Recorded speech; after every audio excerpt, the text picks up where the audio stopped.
همینجا تو خونه خودم تو خونی بابیبان حق شوپر زده بود دیگه. شما خوشبختی حیات رو در چی میبینید؟ خوشبختی حیات در مایوتگی میوید جنگ میشم میوید میرم میوید جنگش میکنم با میخزم میرم همین خیلی مرا گفت که جواب شد دیگه چه میکنه چیز چوراش جلی پستکش بیویا بارا جری کالونه ای همون سوختنش میگیره کشور میکنه یک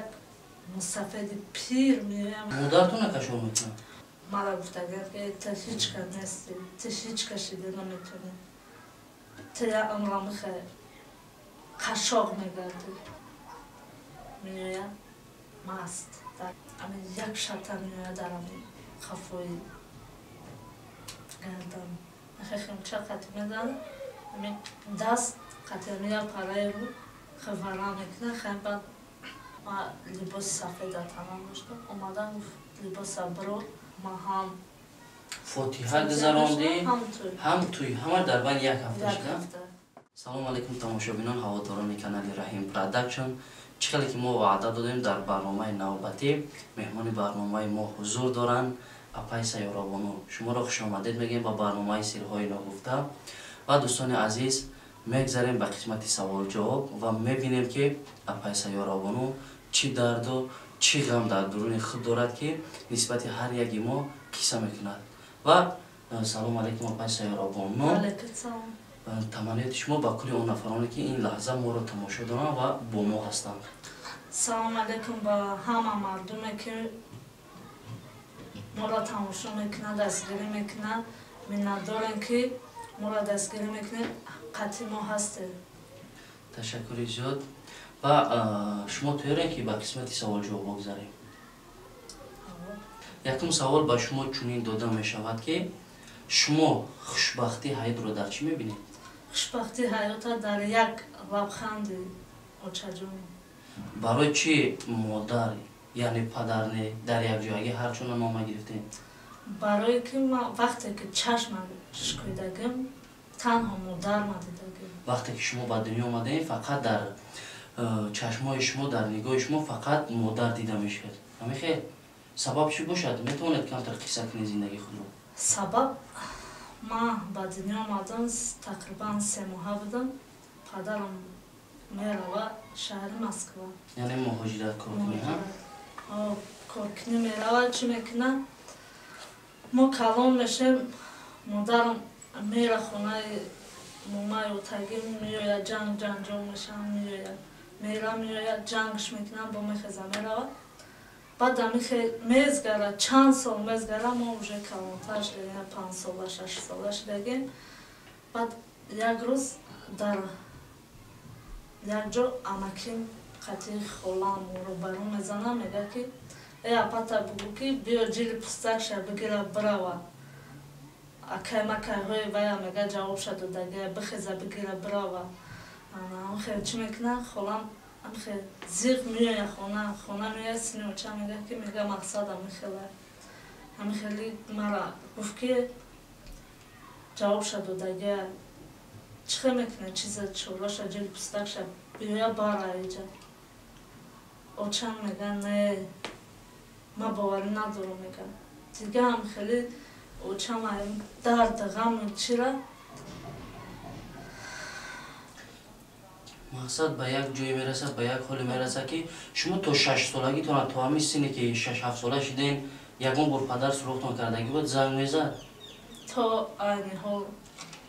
سراغ نمیکنه. یعنی شما چند ساله شدین؟ من 24. تو 24 سالگی تو نه یکون بار شما با پدرتون رو پرو صحبت یکون زنگ تلفنی میکنه یک سال شد زنگ تلفنی میکنه میگه یکون یاردم در زندگی شما میرسونه. بعد پسان مادر شما 6 ساله 7 ساله بودین تو چند سالگی تو در خونه مقصد پدریتون زندگی کردین؟ مقصد در خونه پدریم وقتی که پدر ما رفته بود و چه من بسیار عذاب کشید همین ای گوش نگیره همین می اومد خونه بیبی می اومد همه چی اندر زندگی فرزند سالش گفته رویش میکرد هم خیلی جنجال یک روز سر میکنن شد ای خونه پدرم؟ سر میکنن شد بیبی و تقیم سر میکنن شد با یک جاری کلونه ای همون سوختن شد میگیره کشور میکنه مادرتون کشور میکنه؟ مادرم کشور میکنه خودش میگه که من خودم قفای هم نمیرم شما را هم فرزنداش هم طور خطی خودش نخیل لای درد استودگه نخیل قپیدگه ایمونه خودش دارم باینه بعد یک مستفید پیر میگه که میگه تا عقل تا خودگی میگه تا میگه ایقا مقصد با دنیا اومدی ایقا یورا کلام کردی چی کردی تا نخو میگه هم خطر در گناه غرق میکنی هم بالای فرزندایی که با دنیا اومدگه با گناهی یورا گناهی یورا میگه که چی شده خیلی واقعیتی حالا در هوای نقل میکنه چی میکنه خلاصه همون راه مرگ میگردونشه یعنی سبب از جانب الله مهربان همون پیرمردی میشود که در دل مادر شما تسکین میباشد برای زندگی نو حیاتی نو پس همون دیگه در خانه بیبی مادریتون زندگی کردی بعد میخه اومده دیگه نرفته بیان دیگه زن نه تلفن همون مهمون همون چی پدری مونده بود بعد یک روز بیبی و چکیم خطی اپا میگیره میبره خبرگیری میگه بریم میگه مقصد بینیم شما خشتوار بابا ما خواهر شد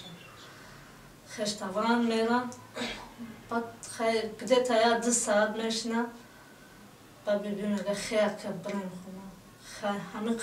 کودکی ده گیره میکنیم که مقصد ما نمیریم همینجا ده میستیم میخه بیبیم قطعی خواهرش میخه ای کشتمون قپیده مجبوری دل ماشین در تلا کردگیم که دوش بیان میبروم با بیبی و چگیم گفت نکنه چون خیلی نکنه چون انده من میگیرم میبرم یا کودکم کلون کشیدم همین سین شما تا نمیخورم پروسه کودکم مهر پدرم ندیده سیرانو خون شما میکشه بعدم خیلی خلاصه اومدم و چند با کسلی گرفتار شد از همون درد زندگی بعد تقام خلاصه ادامت که راسیه بریم شد راسیه میبرن شد مادر شما را هم؟ مادر من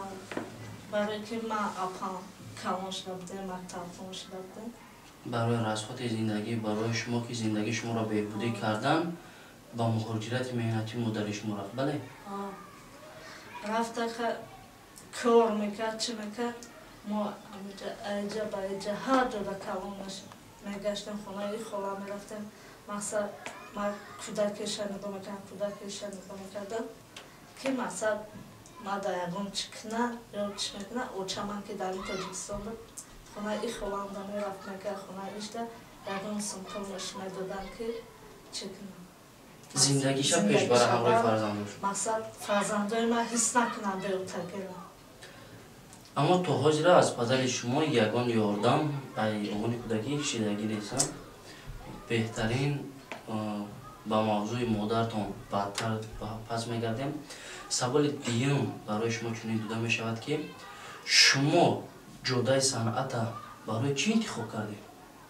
مقصد برای پول برای زندگی پستی زندگی که مثال یگان کسی یاردم نمیکنه یا دستگیری نمیکنه همین را کمی شرط میدادین میفهمونین؟ یگان چی یگان چی رول سون بازی نمیکنه هیچی دستون نیست مقصد هر کس میبینم بالای اکراندا میگن که ای خیلی هر که گپای قبه هم هست گپای چی هم هست خوب شاملیز هست نه من سرما را برای سون انتخاب نکردم برای آدمایی که مقصد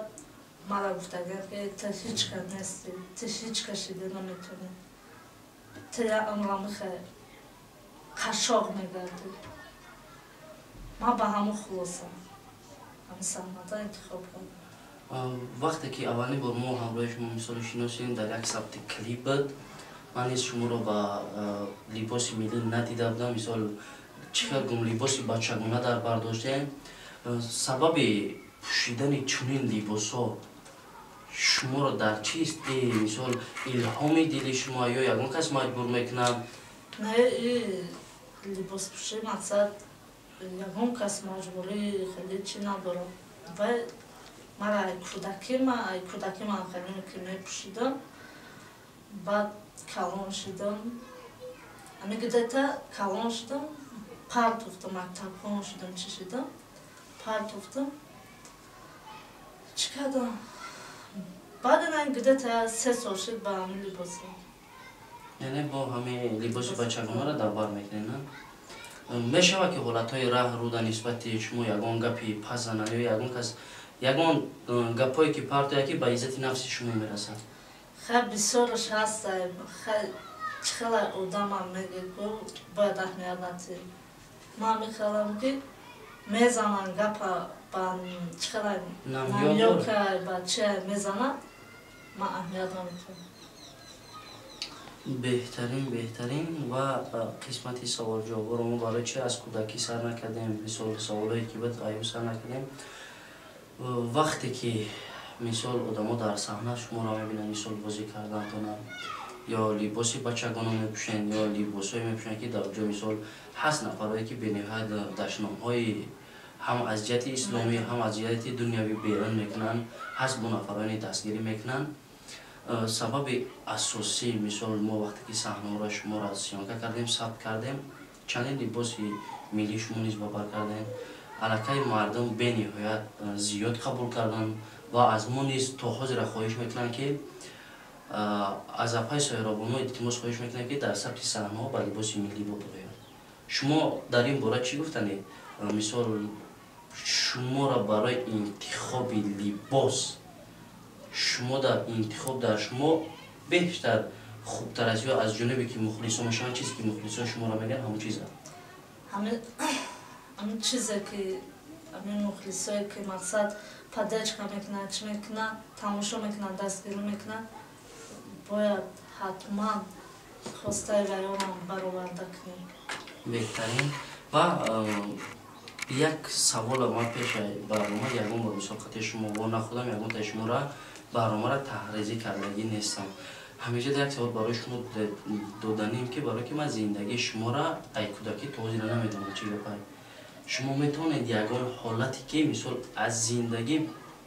جای وضبینترین یعنی جای پسترین زندگی را قصه کنید یگان جایی که تا حاضر وقتی شما در یگان حالت میافتین در یگان چیز میافتین همون چیز در عکسی که رو تا میشود کنن که خاطره که در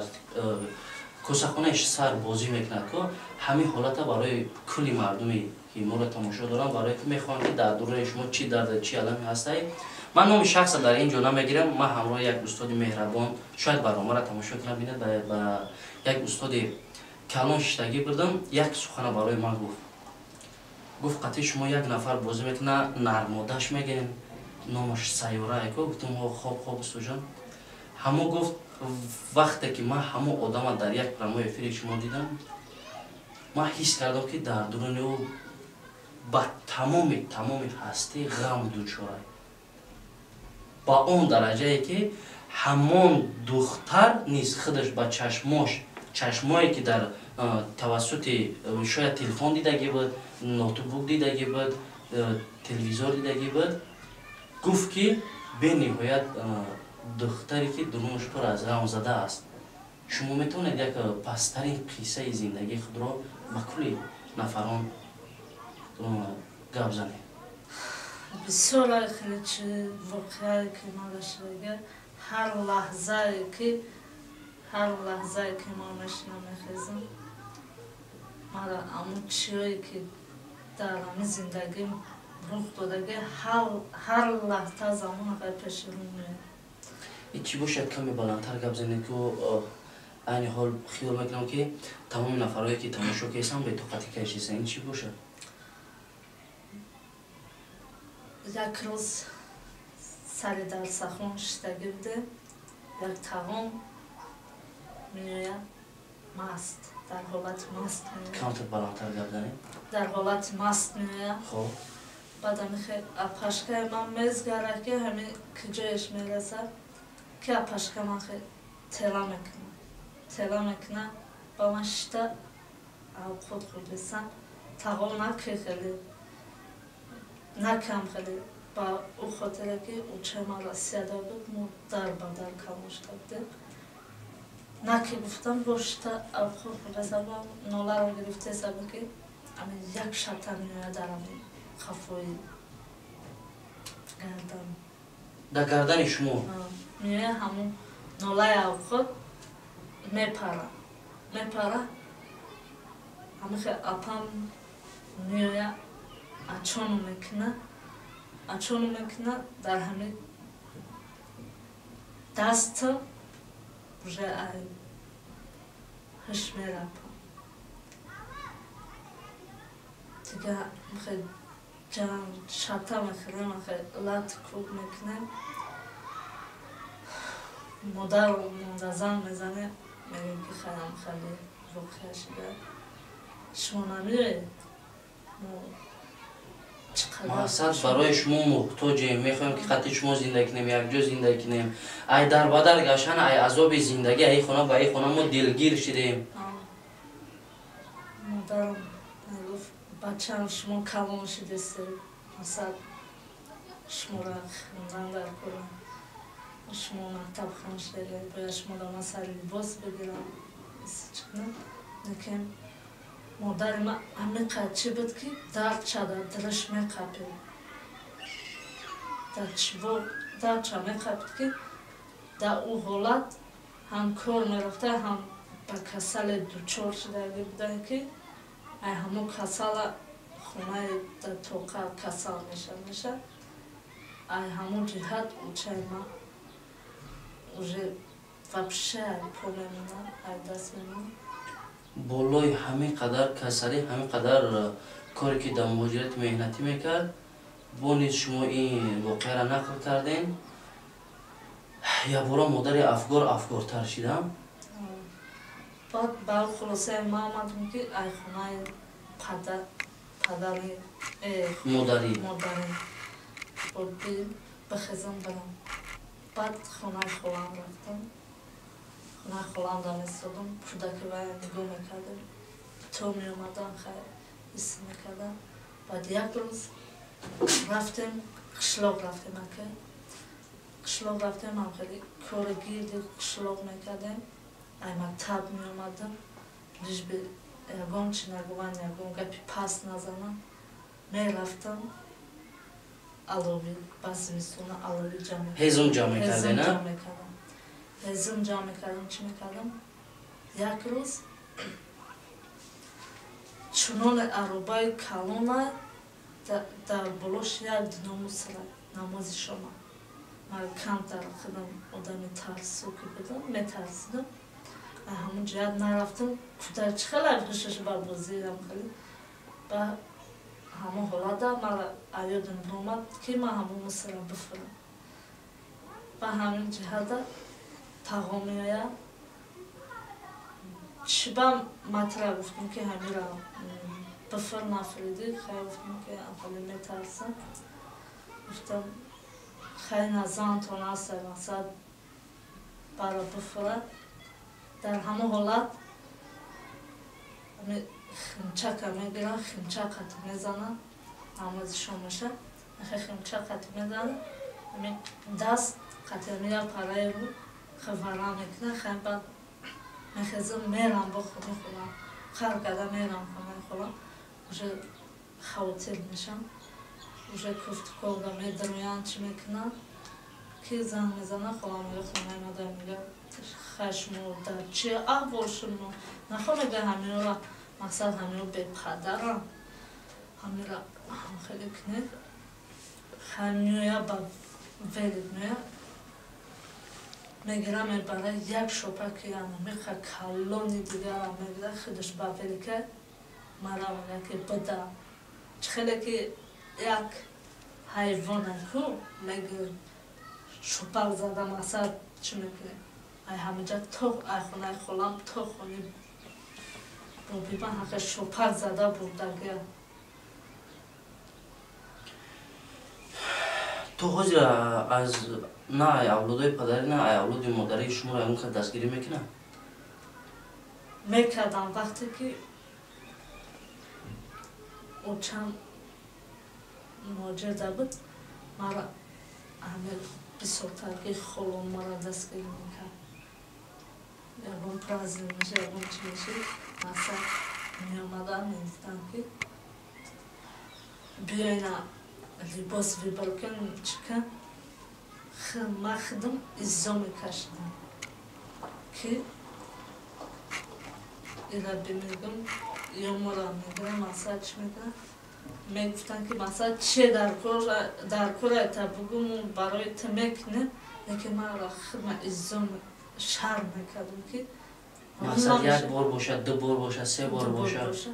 چی میکردم مثلا من خودم توقع نیست میشیدم ها اپام بود من دا میکردم اپام دا میکردم بسیارترگی در زندگی ما خالون دستگیری میکنن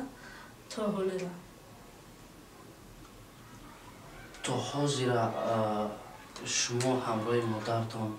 همراه ایختان کلون با یک اپای دیگه داره نیست درست کرد؟ تا حاضر شما شده که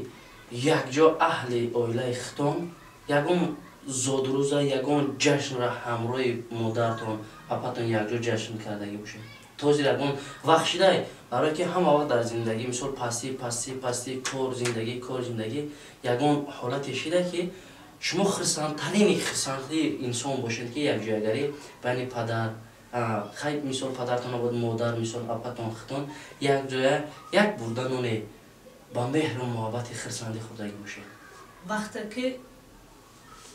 ما ای همه پرابلم برامده وقتی که اوچه ما شوهر کرد